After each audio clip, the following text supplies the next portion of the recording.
Je suis venu dans mon jardin, ma sœur, mon épouse, j'ai cueilli ma myrrhe avec mes plantes aromatiques, mes rayons de miel, mon vin et mon lait. Mangez, ô amis, buvez abondamment. Cantique 5.1.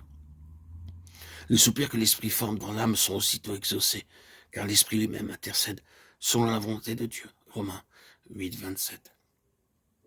L'âme rachetée a exprimé le désir qu'il fasse usage de ce qu'il a implanté en elle. Aussi, la prompte réponse, me voici, je suis venu. Elle lui a dit que tout était à lui, et il accepte, répétant jusqu'à 9 fois mon, ma ou mes.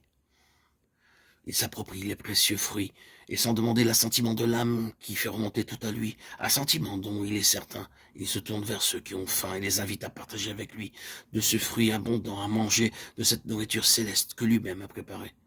Mangez, ô amis, buvez abondamment de ce festin d'amour. Et maintenant, il va montrer à l'âme rachetée la multitude qui est sur le point de tomber en défaillance. Il lui dira, donne-leur toi-même à manger. Que mon bien-aimé vienne dans ce jardin et qu'il mange de ses fruits délicieux. Cantique 4.16. Ici, la première parole de l'âme rachetée depuis qu'elle est avec Christ dans les lieux célestes. Qu'elle se repose en lui. Elle a appris le silence de l'amour afin de le pouvoir entendre. À l'origine de sa marche avec lui, elle divulguait aussitôt les expériences faites. Elle en parlait volontiers. Quelques mots de lui suffisaient à la briser, car elle était encore faible dans la vie divine.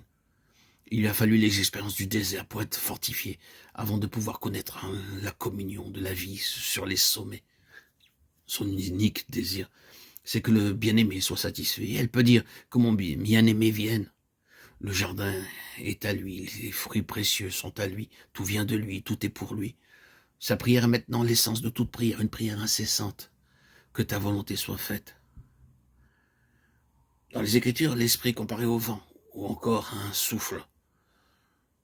Lève-toi, Aquilon, vent du nord, et souffle, vent du midi, souffle sur mon jardin, afin que ses aromates distillent. Cantique des Cantiques 4.16. Déjà, l'âme est un temple du Saint-Esprit. C'est lui qui, à l'origine, lui a communiqué la vie d'en haut. Jean 3.8. C'est par son moyen que le cœur a été purifié. Acte 11.9. C'est lui qui en a pris possession pour que le Christ, le roi, y fasse son trône. C'est lui qui a rendu témoignage au Christ crucifié, ressuscité et glorifié. Jean 15.26.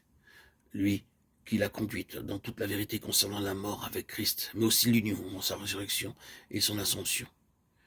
C'est lui qui l'a conduite hors du domaine terrestre, jusque dans les lieux célestes, jusqu'en cette vie de résurrection qui commence au calvaire et s'étend au-delà.